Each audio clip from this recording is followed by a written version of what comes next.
अब बात जरा भारत सरकार के हवाले से करते हैं, क्योंकि कोविन ऐप के जरिए आप रजिस्ट्रेशन करवाते थे वैक्सीन के लिए, उस पर सरकार की तरफ से वजाहत की गई है, कुछ सवाल पूछे गए और हुकूमत का इस पर वजाहती बयान सामने आया। जी हाँ, कोविन ऐप के हवाले से बात करेंगे तो कोविन ऐप के हवाले से हुकूमत की जानिब से बयान भी सामने आए हैं। ऐप को किसी तरह का खतरा नहीं है, ये वजारत सेहत की तरफ से जारी किया गया है बयान है। कोविन को हैक नहीं किया जा सकता।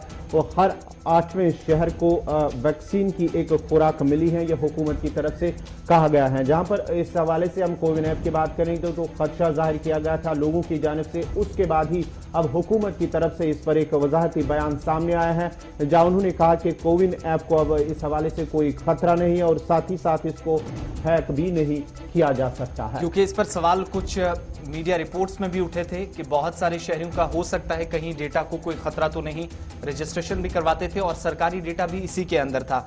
तो उस पर सरकार की तरफ से एक तो वैक्सीनेशन का प्रोग्राम ठीक है, दूसरी तरफ ये भी बताया गया है कि कोविन एप्लीकेशन को हैक करना बिल्कुल भी पॉसिबल नहीं है और मुल्क का हर 8वां शहरी वैक्सीन इस वक्त ले रहा है, बल्कि मिली है उसे वैक्सीन, सरकार ने वजाहत की है। और कोविन ऐप के जरिए ही सरकार के बयान के मुताबिक ये मुमकिन हो पाया है कि हर 8वें शहरी तक वैक्सीन की पहली खुराक पहुंचे।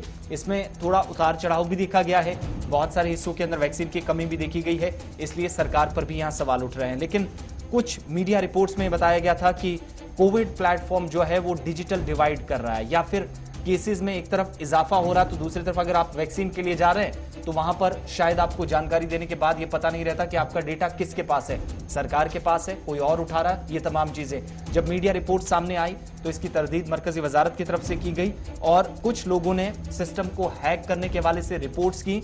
ये बेहुदा है, इनका कोई मानी नहीं है। सरकार की तरफ से बयान सामने रखा गया और आम शहरियों को जहां पर उन्हें स्लॉट मिलता है वहां वो जा सकते हैं। इसमें कोई कहीं पर मुमकिन नहीं है कि अगर आप डिटेल्स डालते हैं तो कोई आपकी डिटेल्स कोई तीसरा या चौथा थर्ड पार्टी आपका कोई देख लेगा। जो कंसर्न लोग हैं उन्हीं तक पहुंचेगा।